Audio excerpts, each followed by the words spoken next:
अस्सलामुअलैकुम दोस्तों, पाकिस्तान ने पहली इनिंग्स में 387 रन्स बनाकर 33 रन्स की लीड हासिल की और अब वेस्टइंडीज की दूसरी इनिंग्स भी प्रेशर में आ चुकी है। सिर्फ 103 रन्स पर 6 विकेट्स गिर चुकी हैं और लीड अभी सिर्फ 60 रन्स की है। क्या पाकिस्तान आज ही मैच अपने नाम कर लेगा? चलिए देखते हैं इंडियन मीडिया का रिएक्शन और पूरा match analysis. is gone and it तो is खत्म हो गया 6 down, 60 की लीडर स्टंप्स अब भी तो हो गया खत्म होगा। करना पड़ेगा। हाँ। अब तो आउट ही हो गया वो। चलो जी, is last gone. Recognise batter जो थे, जो कि ठीक ठाक थे, जिनके अंजर पंडर ढीले नहीं हुए, जैसे ग्रीव्स के हो गए, जैसे ब्रैंडन किंग के हो गए, वो भी आउट हो गया। रॉस्टन चेज भी आउट हो गया भाई साहब। उस्मान ने 2 विकेट ले गया, उस्मान 4 विकेट ले गया, कटप्पा आपका साजिद। और आज के दिन में धजिया उड़ा के रख दी है वेस्ट इंडीज की पाकिस्तान ने। लीड कितनी है? 60 की, 60 रन 60 रन की लीड है। 6 आउट हो गए, 1 इंजर फिर रहा है, दूसरा टूटे फूटे पैरों पे आ चुका है। और उस्मान ने यहां पर विकेट लेकर बिल्कुल ही खात्मा कर दिया वेस्ट इंडीज का। और यह बोलना पड़ेगा, कल पहले सेशन में या मैक्सिमम दूसरे आधे सेशन में, Yes. कल 1.5 सेशंस में पाकिस्तान ये मैच जीत जाएगा और 1-1 से ये सीरीज बराबर हो जाएगी। आज स्टंप्स के ऊपर वेस्ट इंडीज हो गया 103 पे 6। और मैंने आपको पहले भी बोला था कि जब पाकिस्तान के स्पिनर्स आएंगे इस ट्रैक के ऊपर, वेस्ट इंडीज से बैटिंग नहीं होगी। जब पहली इनिंग में नहीं बैटिंग हुई तो आज कहां से हो जानी थी भाई। वेस्ट इंडीज की लीड है एग्जैक्टली 60 रन बनाने के लिए आपको ज्यादा खेलना नहीं पड़ेगा पाकिस्तान को। वो एक सेशन के अंदर आराम से आधे सेशन में 60 रन बना सकते हैं। बिल्कुल। लेकिन चलो, इनकी कल थोड़ी सी बैटिंग बची है। ग्रीव्स के तो पैर पे लगी हुई है, वो तो जबरदस्ती आया है। ब्रैंडन किंग तो आया ही नहीं है। और अब कौन है?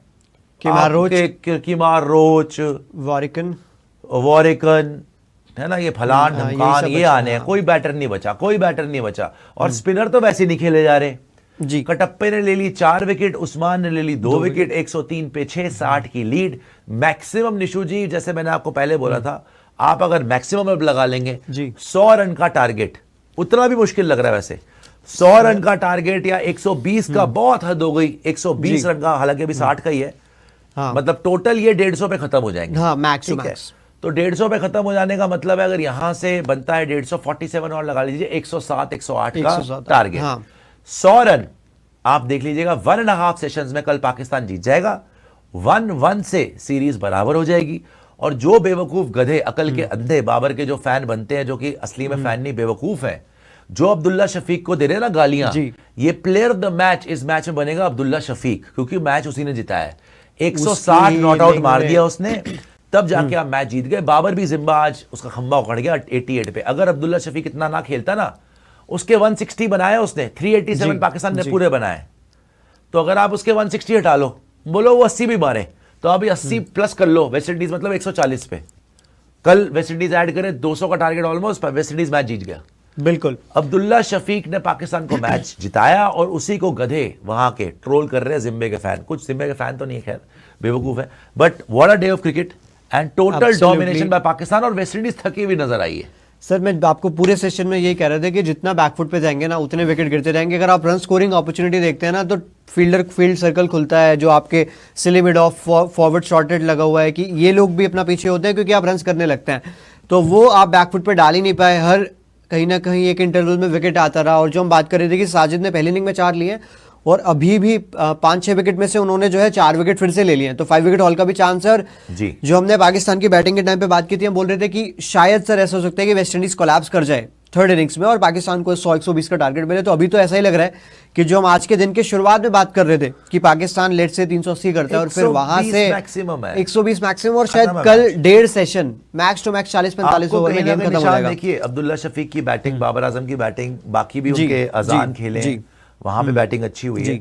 लेकिन अल्टीमेटली आपको जो पहले मैच में कमी थी, बाबर आजम की कप्तानी इस मैच में मच बेटर हुई है। पाकिस्तान की प्लानिंग इस मैच में बेटर हुई है। जब इन्होंने देखा शुरू में स्पिनर्स ने विकेट ले ली, फिर 19 ओवर स्पिनर्स ने करा लिए, फिर इनको रेस्ट कराया, फिर पेसर से बॉल कराई।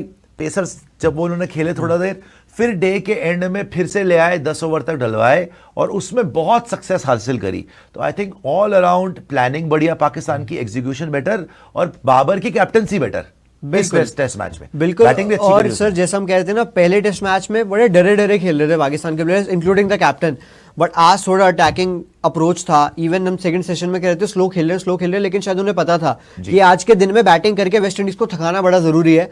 और जो वो लीड इनको मिली 40 ऑड रन की, उस लीड ने इतना एडवांटेज दिया इनको कि अब यहाँ पे वेस्ट इंडीज ठीक भी खेल जाए ना तो भी 100 रन 120 से ज्यादा का टारगेट मिलना बहुत हो ही नहीं मुश्किल है, सकता अब तो। क्योंकि ग्रीव्स ऑलरेडी हैमस्ट्रिंग से डाउन है, तो वो रन्स वगैरह भाग भी नहीं पाएंगे ज्यादा। चलिए 1-1 से रिजल्ट पे पाकिस्तान खुश तो नहीं मैं बोलूंगा होगा, पर लेकिन चलो थोड़ा सा प्राइड सैल्वेज हो हाँ, गई कि बच वेस्ट गया, इंडीज जैसी इज्जत टीम बच से गई भी सर। हार के, बिकॉज वेस्ट इंडीज की बहुत नीचे की टीम है, बिल्कुल। टेस्ट क्रिकेट में तो उनका कोई नाम ही नहीं है। तो वेस्ट इंडीज से एक मैच हार के, और पाकिस्तान में भी हार गए थे, वहां पे बिल्कुल, 1-1 वहां हो पे भी गया। 1-1 हो गया तो था। कम से कम इज्जत बच गई, बिकॉज अगर ये भी हार जाते तो पाकिस्तान में बाबर अभी नया कप्तान फिर बनाया, उसके तो और फिर बहुत सवाल चित्र बनते। उठते हैं कि भाई ये कैसी कैप्टनसी और क्या चल रहा है यहाँ पे। वेस्ट इंडीज सर नंबर 10 की टीम ही है ये दोनों, और पाकिस्तान WTC में नंबर 10 पे ही है, तो 6 विनिंग परसेंटेज है, थोड़ा वहां भी बेटर होगा, शायद वेस्ट इंडीज से ऊपर भी आ जाए। तो ये अच्छा साइन है भाई, और थोड़ा ब्रेव क्रिकेट खेला जो हम उम्मीद नहीं कर रहे थे पाकिस्तान से खासकर।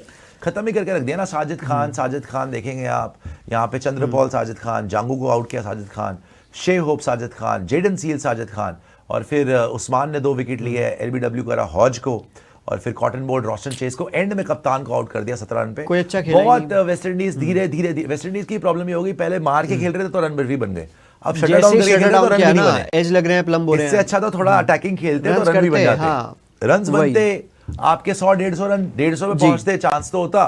अब तो आप 100 पे आसपास में खत्म हो जाओगे। खैर वापस आ जाइएगा, जीत चुकी है मैच यहाँ पे पाकिस्तान।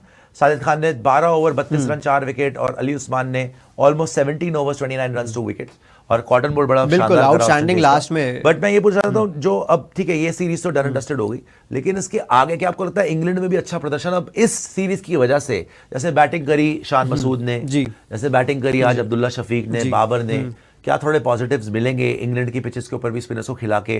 क्या इनको थोड़ा सा फायदा होगा? इनके पेसर्स भी ठीक है सर। आई थिंक मुझे लगता है कि क्या बॉलिंग competition इनके दे पास सकते हैं है, इनको? मोहम्मद अब्बास ने अच्छा किया हुआ इंग्लैंड साउथ अफ्रीका में, अगर आप लास्ट टूर याद करें। बट बात वही है कि इनकी बैटिंग ना बड़ा मुश्किल है कि इंग्लैंड में चल पाए। ऑल्दो इंग्लैंड में भी बड़े फ्लैट ट्रैक्स मिल रहे हैं, बट उनकी बॉलिंग फिर भी है कि ये लोग फास्ट ट्रैक, थोड़ा एक्स्ट्रा बाउंस होता है इंग्लैंड में। हमारे बैटर्स को भी दिक्कत हो रहा था अब इंग्लैंड में, तो इनकी बैटिंग में तो स्किल सेट जो है ना वो बहुत मुश्किल है उन कंडीशंस के लिए। तो वहां फाइट होगी, मुझे लगता है थोड़ी बहुत फाइट होगी, क्योंकि मोहम्मद अब्बास अच्छे बॉलर हैं, और अब ये अली भी ठीक ठाक कर रहे हैं इनके लिए। और अगर कोई डोमेस्टिक से फास्ट बॉलर लेके आए, उबैश शाह का भी पहला मैच था, इतना इंप्रेसिव नहीं रहा, बट वही है जो मैं कह रहा था ना कि अब्दुल्ला शफीक, क्या आपको लगता है कि यही 100 रन की पारी इंग्लैंड में आ सकती है? I doubt. बाबर आजम का यहाँ 100 नहीं बन रहा, तो वहां कैसी 100 बनेगा? फ्लैट ट्रैक्स ही दे रहे हैं वैसे, पर फिर भी क्वालिटी ऑफ बॉलिंग बहुत बेटर होगी ना सर इनसे, ये एक फैक्टर होगा। और कोई सुपर चैट दिखा दीजिएगा जी, सुपर चैट आएगी तो। Pakistan can create history by chasing first time. अच्छा जी, यार इतना छोटा टारगेट तो आप चेज कर ही लोगे कि ये कर ही भी नहीं लेंगे होगा। यार, ये तो कर ही लेंगे। सोचिए निशु करके हाथ पैर मार के पहुंच गए 140, वैसे तो नहीं होगा सर 80 रन 150 पे फंसेगी बात, थोड़ा सा 80 तो नहीं मार पाएंगे 80 सर यहाँ से बहुत बॉलर आउट, ही सभी है। आउट हो गए ना यार। कोई है ही नहीं ना, कोई है ही नहीं यहाँ पे। आशु जी कोई सुपर चैट बची है?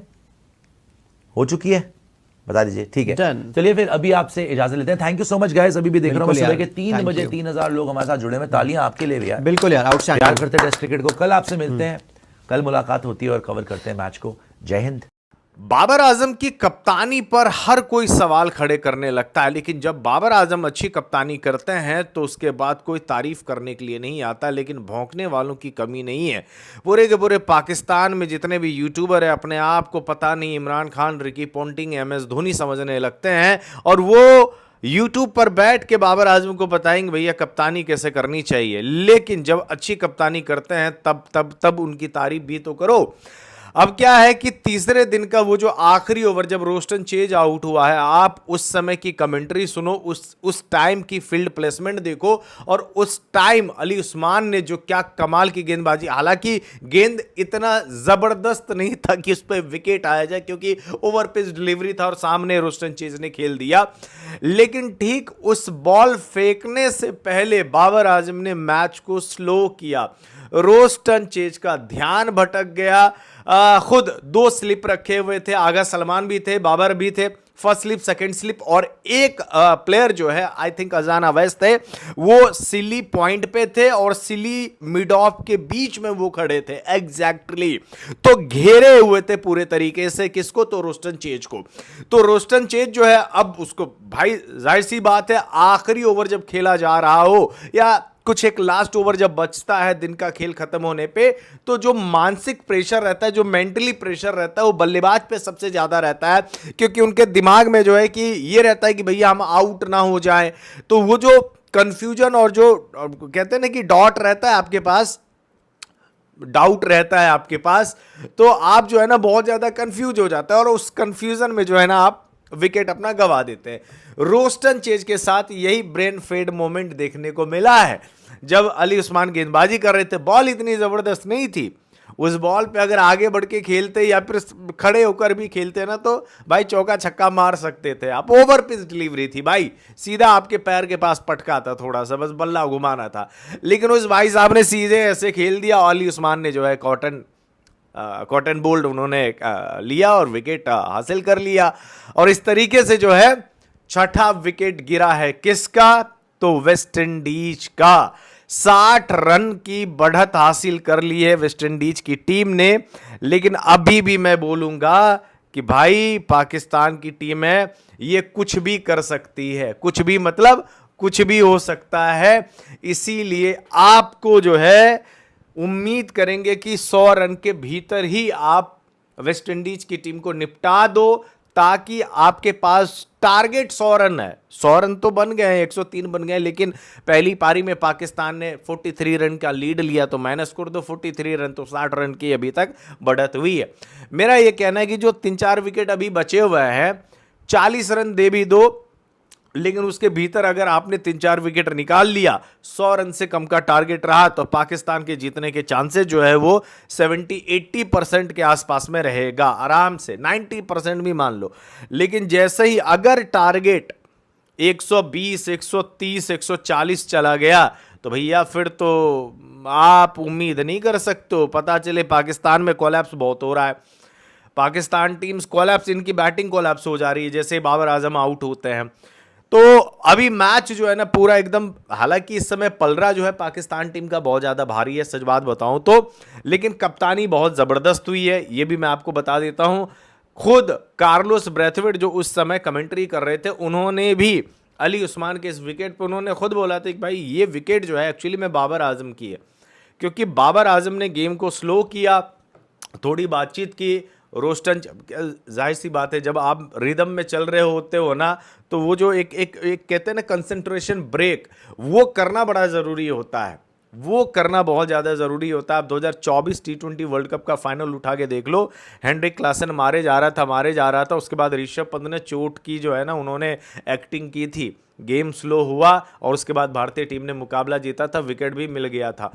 कई बार ऐसे होता है जब सामने वाली टीम, अगर आप चाहते हो कि भैया सामने वाली टीम का हम विकेट ले और रिदम में चल रहे हो, कंसंट्रेशन एकदम, मेन बल्लेबाज हो रोस्टन चेज भाई, उनके ऑलराउंडर है और अच्छी बल्लेबाजी करते हैं, स्पिन को बेहतर तरीके से खेलते हैं, तो ऐसे में रोस्टन चेज का विकेट मिलना पाकिस्तान के लिए बहुत बड़ा विकेट था। और वो भी आप दिन के खेल खत्म होने से पहले जब आप निकाल लेते हैं, तो फिर वो बहुत बड़ा सेटबैक होता है। तो वेस्ट इंडीज टीम के लिए बहुत बड़ा सेटबैक है कि रोस्टन चेज आउट हो गया, अब जस्टिन ग्रीव्स है, लेकिन उसके बाद जो है अब ब्रेंडन किंग अगर बल्लेबाजी करने के लिए आते तो ठीक है, अदरवाइज केमर और शमार जोसेफ, जोमेल वरीकन, यही सब प्लेयर है, इनको आउट करना है और आपने मैच जीतना है, ये काम करना है। तो भैया मेरा तो बहुत सिंपल सी चीज़ है, बाबर आजम जहाँ पे कप्तानी बढ़िया नहीं करते हैं, तो मैं क्रिटिसिज्म करता हूं कि भैया यहां पे कर लेनी चाहिए थी, यहां पे ये डिसीजंस लेने चाहिए थे। ठीक है, उतनी आज़ादी सभी को है, अगर आपको कोई चीज़ अच्छा नहीं लगता है तो आप बोलिए, लेकिन बोलने का लहजा जो है वो थोड़ा सा ठीक रखना पड़ता है।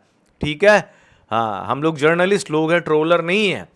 तो मेरा यह कहना है कि जब बाबर अच्छी कप्तानी करे तो तारीफ करनी चाहिए, जब बुरी करे तो भी तब आपके पास क्रिटिसिज्म करने का पूरा हक है, लेकिन जब अच्छा करे तब आपको तारीफ करनी चाहिए। मैं पाकिस्तानी यूट्यूबर को बोल रहा हूँ जो मौके की तलाश में रहते हैं और कप्तानी सिखाने लगते हैं, जो खुद कभी गली क्रिकेट में भी ठीक से ढंग से बल्ला पकड़ना नहीं आता भाई साहब, वो यूट्यूब चैनल पे बैठ के जो है ना बाबर आजम को कप्तानी और ज्ञान देने लगते हैं कि भैया ये करना चाहिए, वो करना चाहिए। तो भैया मेरा यही कहना है कि थोड़ा सा ठीक बोलो, अच्छे से बोलो, हर चीज़ व्यूज़ नहीं होता है, व्यूज़ लेके कहाँ जाओगे हैं, लेकिन थोड़ा सा कैरेक्टर अपना ठीक रखो, ऐसा ना लगे कि भाई बस मैं वो शब्दों का प्रयोग नहीं कर सकता, लेकिन बोलना तो बहुत कुछ चाहता हूँ, बट कहने का ये मतलब है कि अच्छे कंटेंट बनाओ भाई।